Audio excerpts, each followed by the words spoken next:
که یو سړي په دې کې اوه مینه کمه حصه اخیستې وي نو ټولو قرباني ورسره نه کېږي ښه بعضې خلک یې هغه د قربانۍ د څاروي نه چې کومه اینه ده هغه وزي نو هغه د لوښی ونیسي هغه وسکي. السلام علیکم محترمو مسلمانانو ورونو.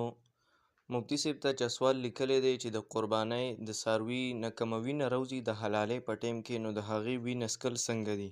مفتي صاحب د دې خبرې پوره وضاحت کړی دی چې آیا دا وینه څکل چې دی د قربانۍ د څاروي ده نو دا څنګه دي، د هغې جواب یې کړی دی. ملګرو زموږ په عامو مسلمانانو کې دا یو خبره مشهوره ده، کله چې څاروی حلالیږي نو د هغه نه د حلالۍ په ټایم کې کومه وینه راوځي نو زموږ خلک سلوخې وغیره ورته ونیسي، وایي دا وایي تازه او د قربانۍ وینه ده، دا څکل پکار دي او دا خلک څکي. ملګرو دا څنګه دي؟ مفتي صاحب د دې څه جواب کړی دی، راځئ چې دی دا مختصر غونډه کې جواب واورو. بیان تر اخره پورې وګورئ چې فایده درته ډېره حاصله شي. نه ناروا دي، حرام دي، ناجایز دي. انما حرم علیکم المیتة والدم ولحم الخنزیر وما اهل به لغیر الله.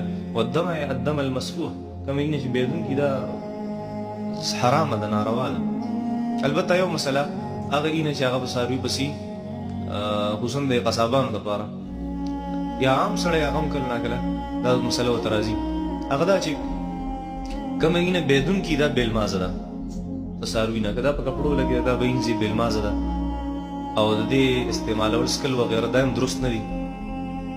اوس هغه غوښه چې کومه غوښه پرته وي او په هغې پسې کومه وینه لګېدلې نو هغه بېلمازه هم نه ده، د هغې استعمال هم ناروا نه دی. لکه غوښه کله ناکله موږ پرېږدو ځان لږ تیکې کوو نو هغې نه بیا هم لږه لږه اینه هغه راوځي، نو هغه اینه هغه بېدونکې اینه نه ده، نو په هغې باندې کپړې هم نه بېلمازه کېږي، بېلمازه هم نه. یو دویمه هغه دا چې د هغې استعمال که هغه سړی هم په غوښه پسې نقصان نه دی. ښه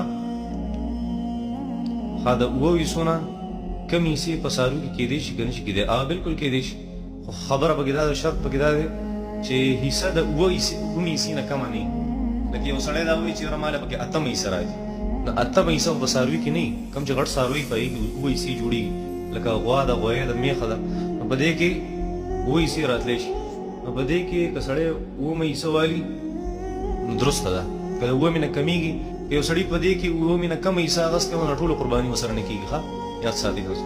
محترمو مسلمانانو ورونو، تاسو ته به اندازه لګېدلي چې د قربانۍ د څاروي وینه څکل دا څنګه دي. مفتي صاحب د دې پوره وضاحت کړی دی او تاسو به امید ساتم چې اورېدلي وي. ملګرو زموږ عامو مسلمانانو کې ډېرې داسې قسمه مسالې یا ډېرې زیاتې داسې خبرې مشهورې دي چې د هغې په اسلام کې او په شریعت کې د سره څه ثبوت نشته، نو پکار یې چې موږ او تاسو د هغې څیز نه ځان وساتو چې کوم څیز زموږ دپاره الله تعالی نه دی لازم کړی او الله تعالی په موږ باندې نه دی ایښودی چې تاسو به داسې کوئ، او رسول الله صلی الله علیه وسلم ته یې نه ویلي چې ته د خپل امت ته د دې څیز تعلیم ورکړه.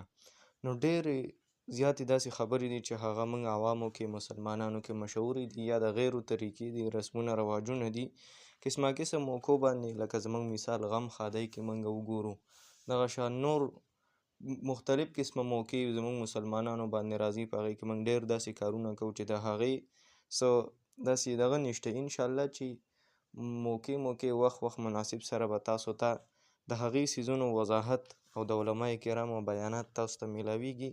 مزید اصلاحي اسلامي ویډیوګانو دپاره زموږ چینل سبسکرایب کړئ. الله دې تاسو له ډېره ښه بدله درکړي. جزاک الله خیره. او الله رب العالمین دې زموږ دا لږ او مختصر غونډه کې خدمت په خپل دربار عالیه کې قبول او منظور کړي. محترمو کومه ویډیو چې راځي نو هر یو ویډیو تاسو بالکل مکمل ګورئ. امید ساتو چې تاسو ته به ښه فایده کېږي. الہ العالمین مو خوشحاله و آباد ساته. اجازت غواړو د الله په امان. السلام علیکم ورحمة الله وبرکاته.